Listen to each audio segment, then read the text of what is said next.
Eu convido você a abrir sua Bíblia no livro de Lucas, capítulo 18. Lucas 18, 18. Eu frequento a igreja da Casa Verde. É uma igreja na Zona Norte, uma igreja com 63 anos de vida. O pastor João Paulo foi nosso pastor lá um tempo atrás. E eu estou muito feliz de poder estar aqui pela primeira vez na igreja do Pari. Eu descobri que a Simone falou, eu frequentei lá, e ela foi batizada lá na segunda semana que eu estava lá na Casa Verde, comecinho da década de 90. Então foi bom aqui rever alguém que eu não via há muito tempo, né? Lucas 18, 18, diz assim: E perguntou-lhe um certo homem, um certo jovem rico: Bom mestre, que farei para herdar a vida eterna? Jesus respondeu: Por que você me chama bom? Ninguém é bom a não ser um que é Deus. Você conhece os mandamentos: não cometa adultério, não mate, não furte, não dê falso testemunho, honre o seu pai e sua mãe. Então o homem disse: Tudo isso tenho observado desde a minha juventude. Ouvindo isso, Jesus lhe disse: Uma coisa ainda falta a você. Vende tudo o que tem, dê o dinheiro aos pobres, e você terá um tesouro nos céus. Depois venha e siga-me. Mas, ouvindo ele estas palavras, ficou muito triste, porque era riquíssimo. Jesus, vendo-o assim triste, disse: Como é difícil para os que têm riquezas entrar no reino dos céus. Aí Jesus fala uma frase que gera muito debate, tá? Que diz assim, porque é mais fácil um camelo passar pelo fundo de uma agulha do que um rico entrar no reino de Deus. Os que ouviram isto perguntaram: Sendo assim, Senhor, quem poderá ser salvo? Jesus respondeu: O que é impossível para o homem é possível para Deus. Essa conversa, Jesus teve com alguém que ele era observador dos mandamentos. Vocês viram aqui nesse diálogo, né? Eu nunca entendi direito, aí eu fui pesquisar um tempo atrás, por que Jesus parece até ser um pouco grosseiro, né? Quando ele fala, bom mestre, ele fala, por que me chama bom? Bom só tem um que é Deus, né? E aí eu li um comentário que para mim fez sentido.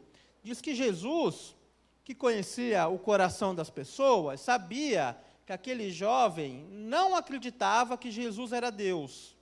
E aquele jovem só costumava falar que Deus era bom.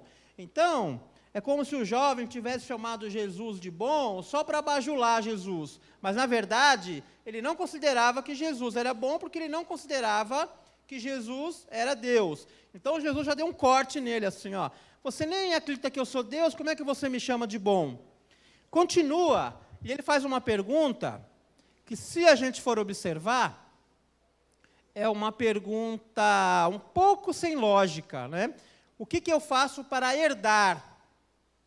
O que alguém precisa fazer para ser herdeiro? Precisa ser filho ou filha de alguém que vai deixar um bem. Então, o que eu faço para ser filho de alguém?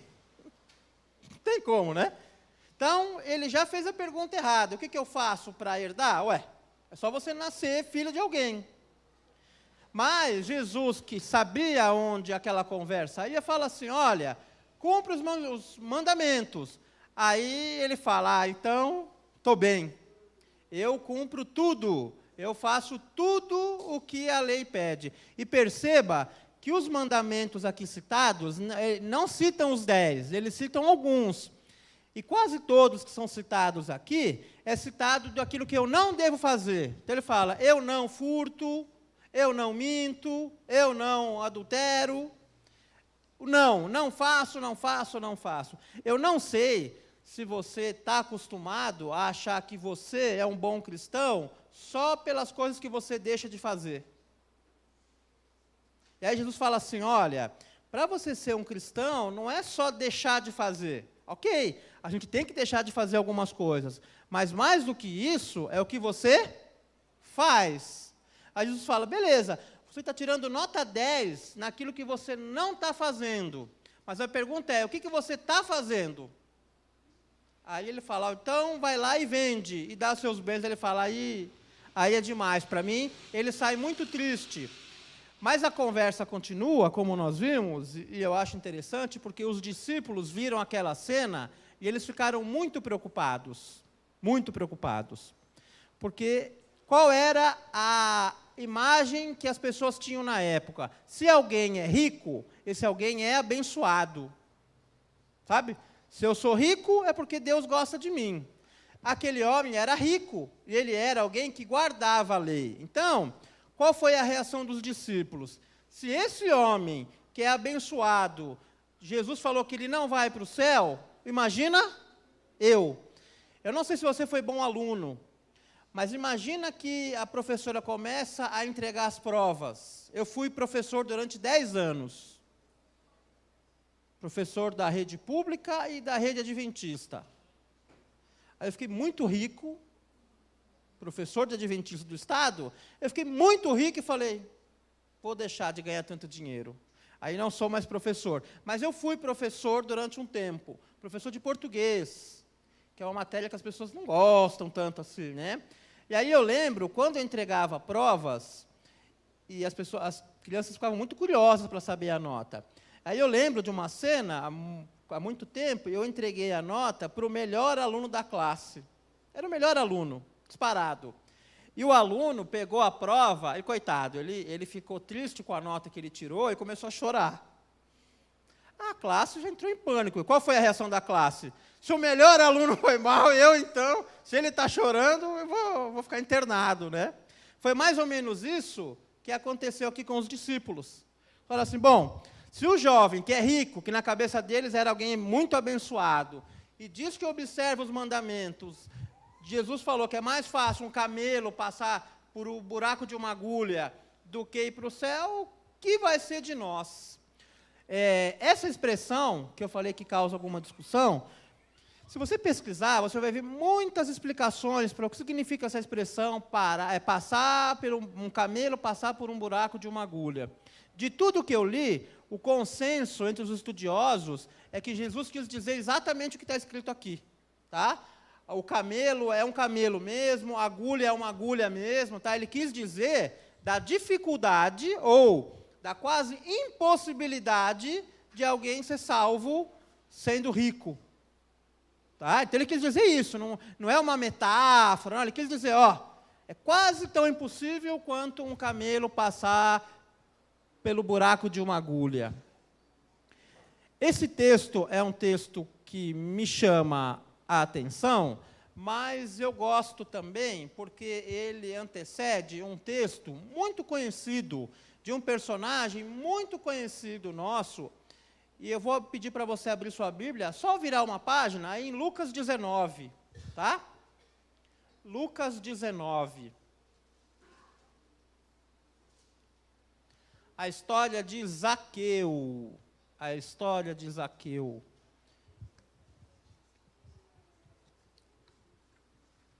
Lucas 19, capítulo 1, nós vamos ler até o 10, tá? Rapidinho aí, ó.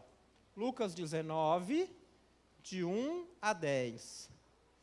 Entrando em Jericó, Jesus atravessava a cidade. Eis que um homem rico, chamado Zaqueu, chefe dos publicanos, procurava ver quem era Jesus, mas não podia por causa da multidão, por ser ele de pequena estatura.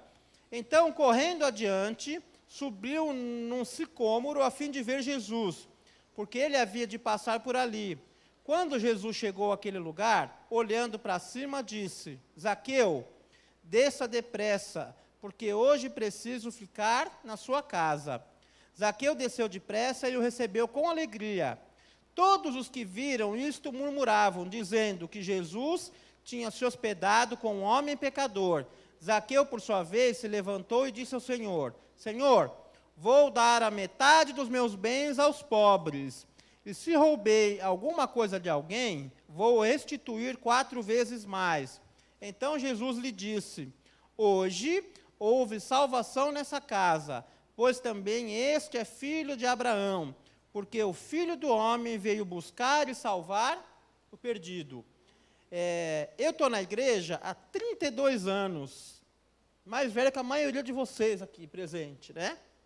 E a gente, quando está na igreja, eu acho que na vida a gente vai passando por muitas etapas. Eu estava falando com a Simone, eu falei, Simone, a igreja da Casa Verde que você conheceu não existe mais. Porque em 30 anos, uma igreja muda muito, né? Muita gente sai, muita gente entra. Só que comigo, e eu acho que com vocês também, a gente também não é a mesma pessoa de 32 anos atrás. Eu não estou falando nem de aparência, tá? Eu estou falando de fases mesmo, né? E eu estou numa fase recente que começou na pandemia. Na pandemia, eu comecei a... Eu não sei se vocês se lembram, mas eu não gostava nada dos sábados na pandemia. Eles eram muito longos. Está acostumado a vir para a igreja e parece que o sábado demorava para passar. E aí, naquele auge lá, que as igrejas estavam fechadas, eu comecei a estudar Bíblia. Estudo bíblico mesmo, com a minha esposa e com o meu filho. E aí, eu peguei estudos bíblicos que eu estava acostumado a dar há muito tempo, e eles começaram a fazer perguntas que eu percebi que o texto bíblico não tinha a resposta. Sabe quando você vem com o texto pronto, e aí você fala, mas aí, por que você falou o verso 31 e o 33, e você pulou o 32? Porque o 32 não tem nada a ver com a resposta, e talvez nem o 31, nem o 33. Sabe quando você força o verso para ele falar o que você quer falar? Então, eu era desse tipo, tá? Eu estou tentando, de um tempo para cá, a ler a Bíblia com o olhar e enxergar o que a Bíblia fala, não o que eu gostaria que ela falasse. Sabe quando você lê a Bíblia e você coloca mais a sua opinião do que o que está na Bíblia? Eu estou tentando e eu vou dizer que não é fácil. A gente olha a Bíblia e lê a Bíblia e você não percebe o que ela está falando. E qual é a maior dificuldade em textos conhecidos? Zaqueu é uma história conhecida. Então, a chance de você, quando me ouviu falar de Zaqueu, falar, puxa vida, Zaqueu, eu conheço tanto essa história, né? Mas a gente vai comentar algumas coisas sobre Zaqueu que me chamaram a atenção. A primeira coisa aqui é que Zaqueu tentou se esconder de Deus, né? Tentou se esconder de Deus, mas não foi possível, né? Ele subiu numa árvore para não ser visto. E não teve muito sucesso, né? Eu fico imaginando o porquê que Zaqueu quis se esconder de Deus. Porque ele não era querido. Vocês sabem que Zaqueu era cobrador de imposto e ele não era querido pelo povo. Então, ele sabia que se o povo que estava lá seguindo a Jesus visse Zaqueu, ele não seria bem recebido na igreja, ele não seria bem-vindo na igreja, sabe? Eu adoraria dizer para vocês que não existe mais esse tipo de medo em relação a nós, adventistas. Adoraria dizer que qualquer pessoa que entrasse aqui seria muito bem-vindo, mas eu tenho dúvida. Eu tenho amigos meus que se determinado político entrar, ele vai pedir para exorcizar. Sabe? Pode ir o político que ele gosta, mas do outro é do diabo, entendeu como é que é? Eu acho que algumas pessoas ainda tratam algumas pessoas como Zaqueu era tratado. Eu vou escondido, porque se o pessoal me ver, não vai me tratar bem. Então ele ficou escondido. Mas aí fala que Zaqueu tentava ver a multidão, e ele era baixinho, mas tinha uma outra coisa, que isso me entristece um pouco. Fala que a multidão de seguidores de Jesus impedia Zaqueu de ver Jesus. Entenderam o que está falando aqui? Zaqueu queria ver Jesus, mas quem estava seguindo Jesus atrapalhava ele de ver Jesus. Entenderam? Onde você entra nessa história? Talvez você seja um seguidor de Jesus e, por alguma maneira, você esteja atrapalhando alguém de conhecer a Jesus. Já pensou? Sabe? Fala assim, não, na minha igreja, com essa roupa, não. Essa música, não. Esse comportamento, não. Imagina, Jesus abomina isso. Nem vai. Aqui não tem isso, graças a Deus, mas tem igreja que tem.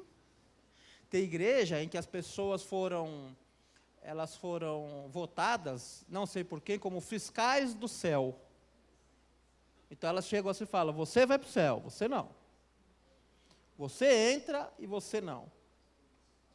Essas pessoas falaram, não, ó, Jesus, misericórdia tem limite, né? Zaqueu é ladrão, Zaqueu é corrupto, Zaqueu não presta, Zaqueu é um traidor. E talvez elas estivessem certas em tudo que elas estavam falando. Zaqueu imaginou que as pessoas fariam isso, e o que ele fez? Tentou ficar oculto, escondido, talvez para não ser o alvo da atenção. Mas o que aconteceu? Jesus fala, Zaqueu, estou te vendo aí, desce, hoje eu vou para a sua casa. E aí, o que aconteceu com os seguidores de Jesus? Eles ficaram muito felizes, porque Jesus tinha alcançado alguém que estava perdido. Não é isso que o texto fala? Não? Como assim? Um seguidor de Jesus não ficou feliz porque Jesus ia almoçar na casa de alguém que não era? Ah, não acredito. Mas foi exatamente o que aconteceu. Eu leio esse texto e eu imagino o seguinte: todo mundo estava feliz com Jesus e bravo com Zaqueu. Aí quando Jesus fala, não, Zaqueu, pode descer que eu vou almoçar na sua casa, aí inverteu a coisa. Todo mundo ficou bravo com quem? Com Jesus. Porque fala assim, ó, Jesus, você sabe quem é Zaqueu? Você sabe quem é Zaqueu? Você sabe o que Zaqueu já fez? Vou fazer um comentário. Está gravando, né? Ai. Tá bom. Se vocês gostarem, vocês podem falar que gostaram para mim. Se vocês não gostarem, vocês reclamam do pastor João Paulo, que foi ele que me convidou, tá bom? Fica combinado? Eu gosto muito de um seriado que tem polêmica. Aliás, o que não tem polêmica hoje, não é? Mas, enfim, é um seriado que eu gosto. Eu sei que ele não é 100% fiel à Bíblia. Eu sei que tem coisas ali que... Eu sei de tudo, mas eu ainda acho que ele serve muito para aproximar algumas pessoas de Deus, tá? Que é um seriado chamado The Chosen. Já ouviram falar, né? Se vocês não ouviram, eu recomendo que você veja. Ele não é substituto da Bíblia. Ele não é. Mas ele é um seriado que me toca muito o coração. Eu conversando com uma pessoa muito querida, e ela falou, eu não gosto do The Chosen. Eu falei, tá bom, né? Eu falei, mas por que você não gosta? Fiquei curioso, né? É uma pessoa que eu respeito muito a opinião. Ela falou, não gosto do The Chosen. Eu falei, por quê? Ela falou, porque o Jesus do The Chosen é muito bonzinho. Eu falei, sim, para mim, o Jesus que eu leio é um Jesus diferenciado, né? É um Jesus que perdoa. Você pode ver que Jesus, as broncas que Jesus dá na Bíblia, é tudo para religioso. Era tudo para os líderes da igreja. Quem não era, ele tratava como a gente imagina. Ele era duro com quem tinha mais responsabilidade. Pensa nisso. Mas, aí, essa mesma amiga falou para um amigo, falou assim, esse The Chosen aí eu não estou gostando, porque se o pessoal soubesse quem é o pessoal que dirige, as atitudes que esse pessoal que dirige o The Chosen tem, não poderia participar, né? Eu não vou falar aqui porque não dá o que ela reclamou, né? Mas sabe o que me deixou mais triste na fala dessa pessoa que eu gosto muito? Quando ela fala assim, olha, esse pessoal não poderia ficar falando sobre Jesus pelo comportamento deles, ela está dizendo o seguinte, eu posso fazer porque o meu comportamento me recomenda para Deus. Entenderam? Quando você fala assim, o Ricardo pode pregar porque ele é ancião da igreja, mas o outro não pode porque eu não sei o comportamento dele.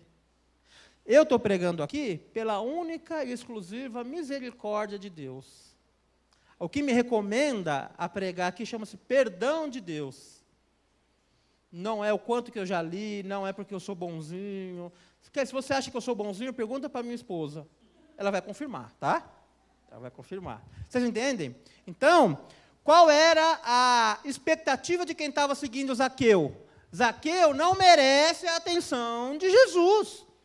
Não é igual eu sou pecador, mas eu estou lá no sábado de manhã, estou pregando, vim até de blazer, que nem precisava. Por favor, né, Jesus? Eu estou na fila da sua atenção, eu estou na fila. Essa mentalidade, ela ainda existe, e ela é terrível, porque eu acho que um grupo pode e o outro não pode. Aí Jesus vem e dá um nó na cabeça de todo mundo e fala assim, não, eu vou almoçar na sua casa. E aí Zaqueu desce, Zaqueu entra na casa, e aí a gente não sabe qual foi a conversa. A gente não sabe qual foi a conversa. A gente não sabe. A Bíblia não deixa claro os detalhes dessa conversa.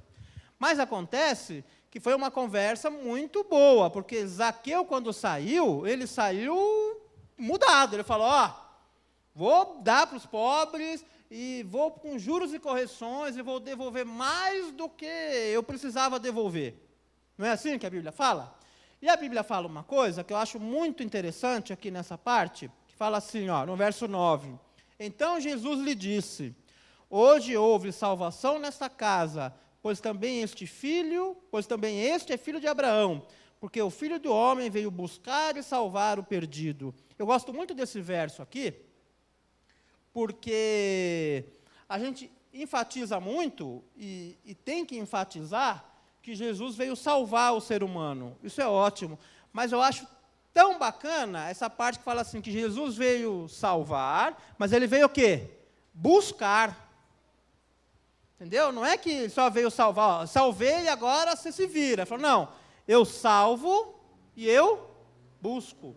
Eu participei de um evento, acho que uns 10 anos, e aí era um evento chique, um evento bacana, fui eu e a Tati. E aí eles mandaram um carro para me levar e para me buscar. Eu falei, eu me senti muito, falei, muito chique, né? Porque não é só que me chamaram, foram me buscar. Então eu fico imaginando, Jesus está falando, a minha salvação é delivery. Não é que eu salvei e agora você corre atrás. Eu salvei e vim buscar. A Bíblia usa algumas expressões, mas eu gosto de entendê-la de uma maneira. A Bíblia, de vez em quando, você vê algumas expressões e fala assim, precisamos buscar a Deus. Mas sabe como eu entendo essa expressão? É sempre, a atitude de buscar é sempre de Deus, nunca é do homem. O máximo, quando a gente fala que a gente vai buscar a Deus, a gente está reagindo ao que Deus fez com a gente. Sabe quando alguém te liga e você não consegue atender, você liga de volta? Você ligou. Mas você está ligando, respondendo a quem ligou primeiro. Então, quando a gente fala de buscar a Deus, nada mais é do que você reagir ao que Deus já fez por você. A atitude nunca é do ser humano, nunca. É sempre de Deus. Então, quando a gente fala buscar a Deus, é uma maneira que a gente tem de falar que eu reagi ao que Deus tem feito por mim. E eu acho interessante que a Bíblia fala assim, Zaqueu foi salvo, né? Hoje houve salvação nessa casa, né? Na minha Bíblia não tem nada que fale assim, Zaqueu, ele estudou 28 doutrinas, teve um crivo total da igreja, ele era fiel há pelo menos 6 meses, e aí então foi salvo. É isso que o texto fala? O texto fala assim, e aí Jesus correu para um lago, batizou, e aí sim, Zaqueu foi salvo. É isso que fala? Não. Fala assim, Zaqueu teve um encontro com Jesus, e naquele momento houve a salvação. O que eu entendo? Que após esse encontro, Zaqueu foi fazer tudo isso que eu falei. Ele foi atrás de estudar mais a Bíblia, e ele se rendeu para ser batizado. Mas você vê que a salvação, ela aconteceu num encontro de um pecador com Jesus. Uma vez a Tati falou uma coisa, ela falou assim, às vezes eu acho que a gente coloca tanto obstáculo para a pessoa encontrar Deus, que alguns desistem. Eu já fui um obstáculo, eu acho, sabe? E aí, houve salvação. Jesus, ele cometeu uma frase que para quem estava lá, falou, Jesus não pode ser de Deus. Ele colocou um pecador na mesma frase de Abraão. Ele dizia, ele é filho de Abraão, ou seja, ele é tão puro quanto alguém que já está na igreja faz tempo. Vocês entenderam o que aconteceu aqui? Agora, eu quero finalizar falando para vocês algo que eu nunca tinha percebido, e eu estou na igreja há 32 anos, né? Eu conheci esses textos todos. Deixa eu beber água primeiro.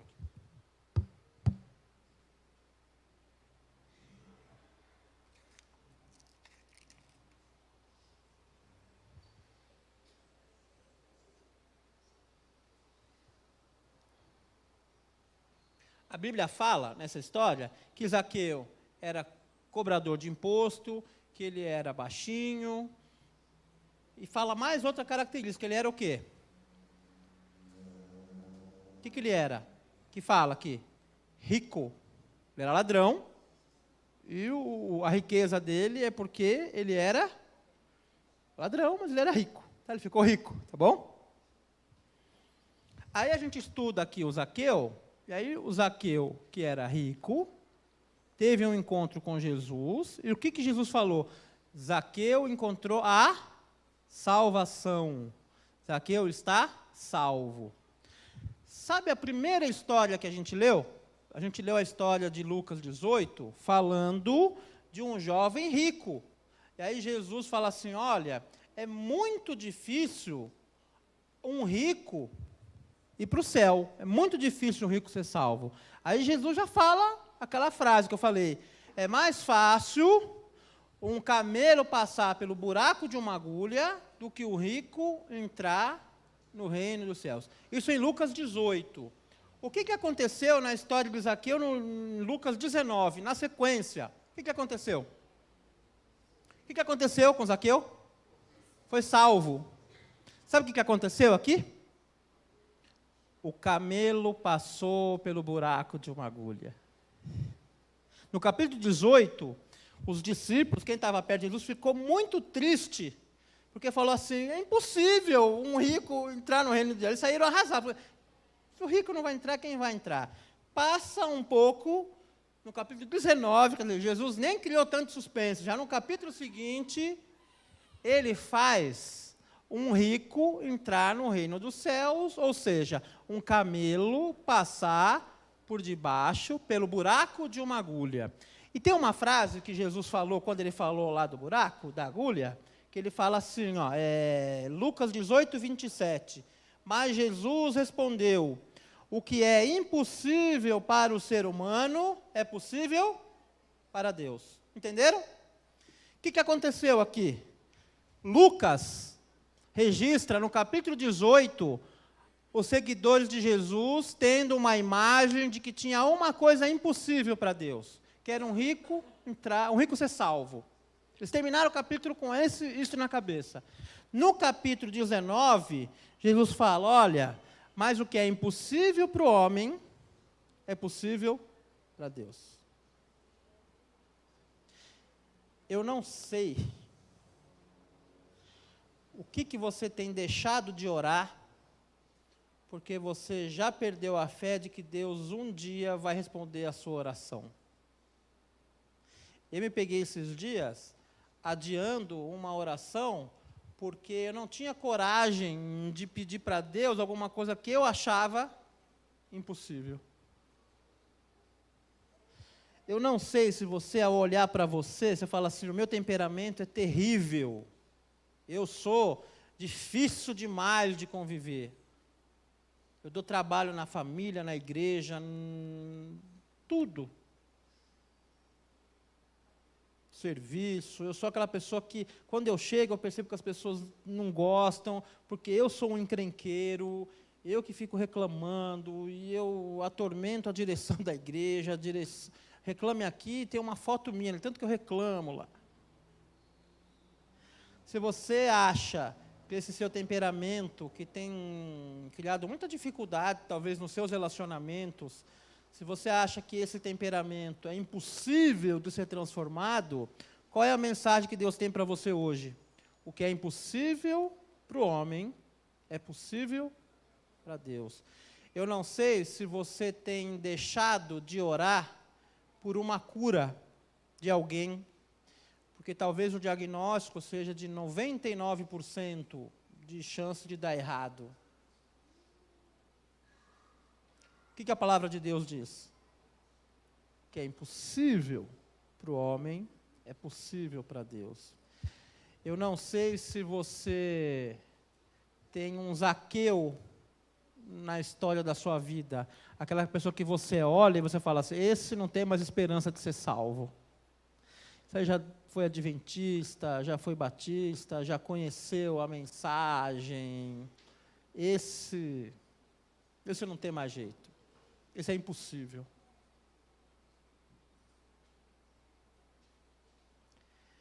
Eu não sei se de alguma maneira você acha que é impossível Deus tirar um mau hábito que você tem. Você já procurou psicólogo, terapia, coaching, tudo e parece que não dá certo. Aí Deus fala assim, olha, eu trouxe você hoje aqui para a igreja do Tupari para dizer uma coisa. O que é impossível para você é possível para Deus. Eu vou terminar com uma história que eu lembrei agora. Nem sei se tem a ver com o sermão, mas eu vou falar. É uma história que eu li há muitos anos, numa lição, acho que de juvenis primários da igreja. A menina estava indo ao mercado e ela escutou a mãe pediu para ela ir ao mercado, como ela tinha uns 10, 12 anos, a mãe mandou ela ir ao mercado e ela falou que enquanto estava indo ao mercado, ela ouviu uma voz muito forte, falando assim, ó, você vá ao mercado e você fique de ponta cabeça do lado da máquina de refrigerante. A primeira vez que ela ouviu isso, ela pensou, tenho que ficar menos tempo na TV. Estou começando a pensar coisa errada. E aí ela andando e a voz falando, ó, você vai ao mercado, chegando lá, você fique de ponta cabeça do lado da máquina de refrigerante. Ela falou, Senhor, essa voz, será que é tua? E ela foi, ele era alguém que tinha comunhão com Deus, e ela era muito temente a Deus. E foi, e entrou no mercado, e tentou disfarçar para ver se a voz esquecia, se ela esquecia a voz. Aí ela pegou a sacola, quando ela estava indo para o caixa, a voz falou mais forte para ela, falou, oi! Lembra que eu te falei? Vá ao lado da máquina de refrigerante e fique de ponta cabeça. Aí ela constrangida, imagina, né? Ela deixou a sacolinha do lado, olhou para um lado, olhou para o outro, falou, Senhor, como assim, né? Aí ela foi, tá bom, vai. Foi, ficou de ponta cabeça. Mas não deu 1 minuto, veio o segurança. Grandalhão, o contrário do Zaqueu, sabe? Grandalhão, fortão. Falou, ei, o que você está fazendo aí? Ela constrangida, falou, o que eu faço? Continuo de ponta cabeça, falou, não, sabe o que é? É Deus que mandou. O cara, quê? Eu falei, eu vou falar a verdade, eu estava vindo para cá, e uma voz insistente ficou falando, vá no mercado e fique do lado da máquina de refrigerante, eu não sei se eu estou louca, eu não sei o que é, me perdoa, se eu quiser chamar minha mãe, pode ligar. Aí o segurança começou a chorar. Ela falou, está todo mundo louco, não sou só eu. O segurança falou, peraí, quem que você falou que falou para você ficar assim? Ela falou, Deus. Aí ele disparou a chorar, ele falou, é o seguinte, eu me emociono porque acho muito bonita essa história. Ele falou que de manhã, ele indo para o trabalho, ele começou a pensar na vida dele e estava tudo errado. Tudo errado na vida dele, tudo errado. Aí ele falou, Deus, eu não sei nem se você existe, mas hoje à noite, eu vou sair do trabalho e vou tirar a minha vida, porque não faz mais sentido eu viver desse jeito. E ao mesmo tempo em que ele falava com Deus, que ele nem acreditava muito que existia, ele falava assim, a minha mãe sempre falou que você existe, então faz o seguinte, se você existe mesmo, e você não quiser que eu me mate, eu vou fazer uma prova. Se não for para eu me matar, se for para eu continuar vivo, se eu mudar a minha vida, eu quero que quando eu chegar ao mercado hoje, esteja alguém de ponta cabeça do lado da máquina de refrigerante. Isso é Deus, é o Deus do impossível. Eu gostaria muito que você acreditasse nesse Deus do impossível. Eu gostaria muito que você saísse daqui leve, saber que Deus cuida de você, e o que é impossível para você, é possível para o nosso Deus que nos ama. Deus possa abençoar você.